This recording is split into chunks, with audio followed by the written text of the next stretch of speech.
Well, hello again, everyone, and welcome to the Options Mentor. And what a week we just had.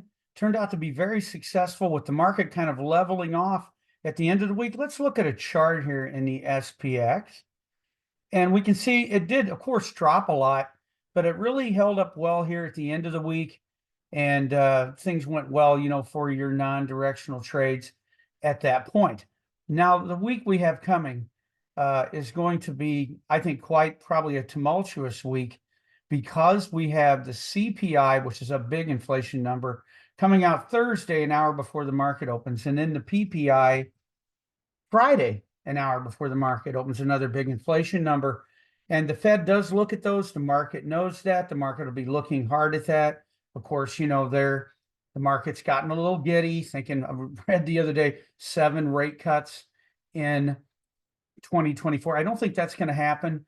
I think there'll probably end up being rate cuts, but even I think some of the Fed speakers are saying don't look for it in March, probably end up being June or something. I think they'll do rate cuts if for no other reason than it is an election year. And the Fed is a political animal. Don't ever lose track of that. So they'll probably cut rates to make the economy look a little better, even though whether it's advised to do it or not, I don't think their job's done on inflation. I know sometimes they like to act like it is, but just go to the store and tell me that inflation's done, or get your car repaired, or any of those normal activities. Inflation's not over, and regular people are feeling it every day. So I think the Fed probably needs to pay attention to that. But I still think that they're going to probably be slow on cutting rates, but I wouldn't be surprised that they do it maybe by June or so. But between now and then, the market's going to be very keen to look at any data they think the Fed may be assessing. And of course, if the CPI or PPI come in a little hot, meaning inflation's a little higher, that would be bearish for the market, because that would give the Fed more reason to say, hey, wait a minute, do we really want to cut here? Or maybe we even want to raise again. And then if it'd be a cooler number, that would be bullish for the market.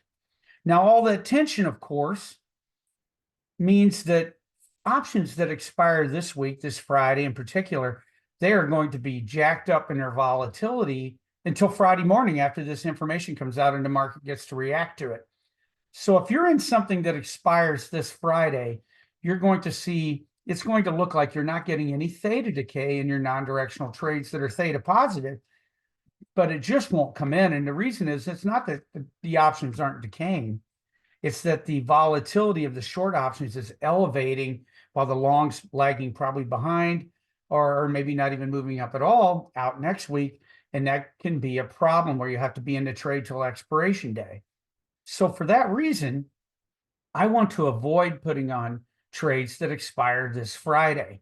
If you're coming into this Monday, I think you're better off to put on trades that expire the following Friday, the 19th. So let's look at something. I'm going to compare 2 different trades.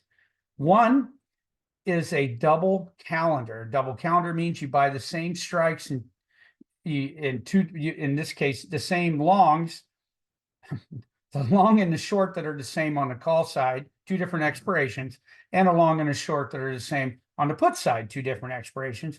Can't believe how hard that was for me to get that out.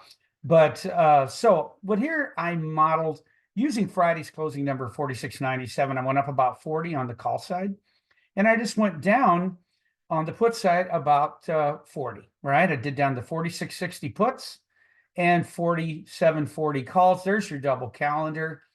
Now let's look at it. What do we get out of this? Well, it's inexpensive. And in fact, what I did is I modeled it as a 2 lot because I'm going to compare it to a double long diagonal, which is more expensive. But so I want to use similar dollar amounts. So if you got a 2 lot of this, you'd have an 82 theta and 160 vega. That's what I want you to pay attention to. And you'd be long a couple deltas. Now let's compare that to a double long diagonal. The double long diagonal costs similar, a little bit more actually even than 2 of these, but one of those, but look at the theta, it's 39 bucks. And the vega though, that's what I'm talking about. The vega is roughly just over half. So your volatility exposure will be a lot lower in the double long diagonal. And for that reason, I like the double long diagonal better in this situation. I think that volatility will probably be moving around here with these inflation reports.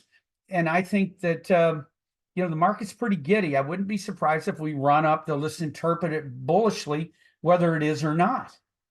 And which means that volatility could even come down a little.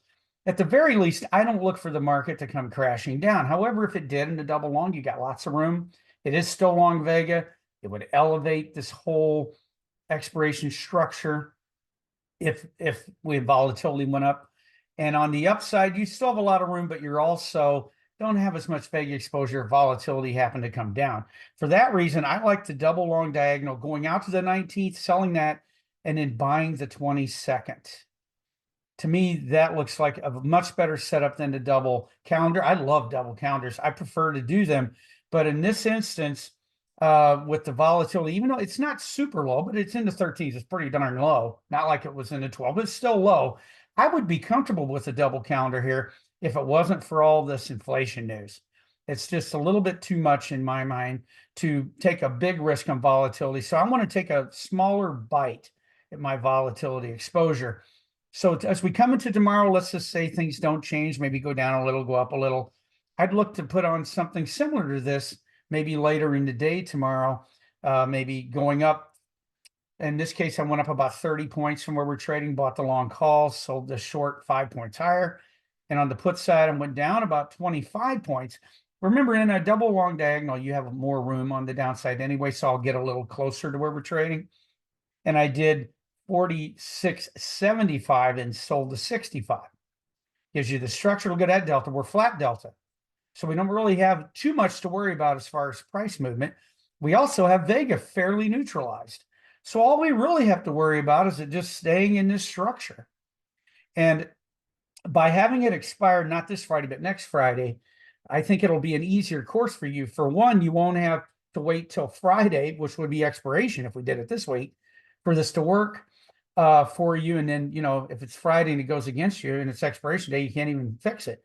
But in this case, you could survive that. And I wouldn't be surprised if this Friday, you could get out of this at an 8 or 10% profit, which is what I'd be looking to do. Maybe somewhere, if you bought this for 10, 15, maybe around $80, $100 a contract. That's what I'd be looking to get out of this thing on Friday. I may even take a little less than that on Friday, just not to go into the next week, which would be expiration. But that's what I think looks like a decent trade to me for non-directional income style strategies, as we call them.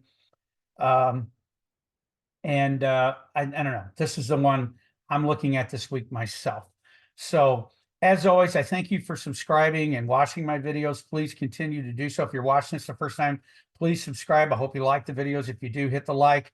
And check us out over at SheridanMentoring.com, where we teach options every day. And we do a lot of great work over there mentoring folks. And I hope you enjoy what goes on here in this channel also and are getting things out of it. I'm reading a lot of great comments. I really appreciate that, folks. Have a great trading week, and I'll be back with you next week. We'll see how this treated us, and we'll look forward to the next. Have a great one. Bye-bye.